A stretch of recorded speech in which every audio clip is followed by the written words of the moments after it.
Hey lads, welcome to Neltharus, another short guide for one of the Season 2 Dragonflight dungeons in Mythic Plus. I will be going very shortly through some of the boss and trash mechanics from this footage from Mythic Plus 0 run.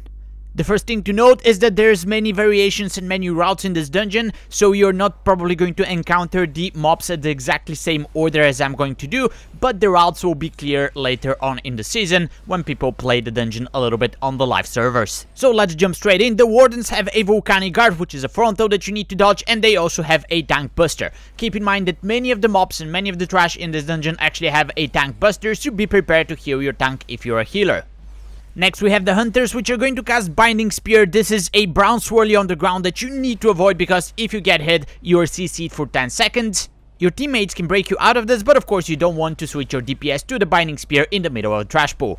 In this area of the dungeon, you're going to see the little skeletal things on the ground that you can click on. If you do so, they're going to do a huge amount of AoE damage around them, which also hits the mobs. You definitely want to use those as much as possible, but keep in mind that whoever clicks that also takes damage and they get a debuff and they cannot click another chain for the next 3 minutes.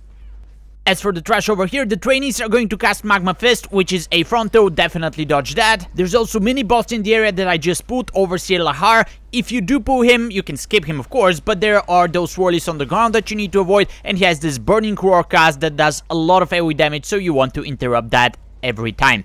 Just before the boss, you're going to see the Bone Menders, which have the Mending Clay cast. Make sure to interrupt that because this is actually a heal. Make sure to utilize the chains in the area to kill the trash quicker, and you will be at the first boss in no time, called Chagrat.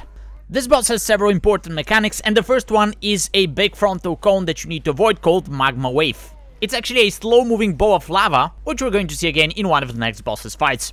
The next mechanic is called Dragon Strike. He's going to target somebody in your party, jump to them, and leave a nasty bleeding dot.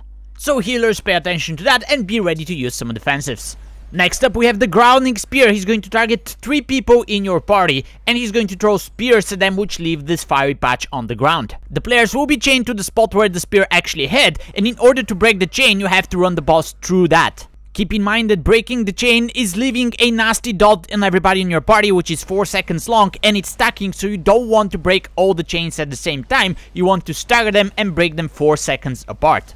And what you see right now on the screen is the mechanic that happens when he hits 100% energy. He's going to fixate your tank, do AoE damage in the fiery circle around him, so stay away, and of course lots of fiery swirlies around the room. Now I'm actually soloing this, but if you have 3 people and you break 3 chains, the boss gets stunned and he takes 100% increased damage for a few seconds, so you actually want to save your cooldowns and burst the boss once that happens. Rinse and repeat, kill the boss, and on to the next. The trash that follows consists of the mobs that we have seen already, but there are a few new introductions. The Lava Bearer is just going to throw lava at you, which leaves fire patches on the ground. Move out of those and AoE down the adds that accompany that mob. Next we have the Iron Torches, which have a frontal called Scorching Breath. Move out of that, and they also have a nasty AoE cast that you can interrupt, which is called Mode of Combos. This area also has a mini boss that you can skip in case you decide to pull it or accidentally pull it. Be aware of his main mechanic, which is a big fiery circle around one of the players that does heavy AoE damage. Make sure only one person is hit by that. This area also has some blacksmiths which do heavy AoE damage to your party, and after a few packs you would be at the second boss. Forge Master Gorek is going to jump into the middle and start hitting his anvil. This is going to do heavy AoE damage to your party, so be prepared to use defensive and heal up. Blazing Aegis is going to target your party members with a dot, and after a few seconds it explodes, firing projectiles out of your character, which are always diagonally, so you can predict where they're going to go. Obviously this is going to be much harder with more than one person in your party. But once you dodge them, you're at the last mechanic, which is a Tank Buster. He's going to hit your tank a few times, knock them back, charge them, and then leave a big fiery patch on the ground. So be prepared to heal your tank and avoid the more swirlies that come after this around the room. He keeps repeating those mechanics until he dies, and then there is a shortcut that you can use to jump back into the middle of the dungeon and move on to the next part. The trash here includes some Plunderers, which have these big fiery circles on the ground that you need to dodge, and the Trawa Mages. They cast Magma Conflagration, which is a huge single target damage to some of your party members. It cannot be interrupted, but you can stun and CC the mob to stop it. And they will also cast Molten Core, which you need to interrupt because if you don't, it is going to empower one of the earth elementals around you and put you into a lot of trouble. Few packs of those and you're at Magma Tusk, which is the third boss in the dungeon. You need to burst down this boss as quickly as possible because he's going to be doing more and more damage the longer the fight progresses. Lava Spray is the first mechanic, which is just a frontal you need to step away from. He's occasionally going to throw fire patches on the ground. You need to keep him away from the patches because if he's standing on top of the lava, he does 50% more damage. And he's also going to do the Blazing Charge, which targets a player and charges towards them. After that, you saw that magma wave that spits out of the boss. You need to dodge that.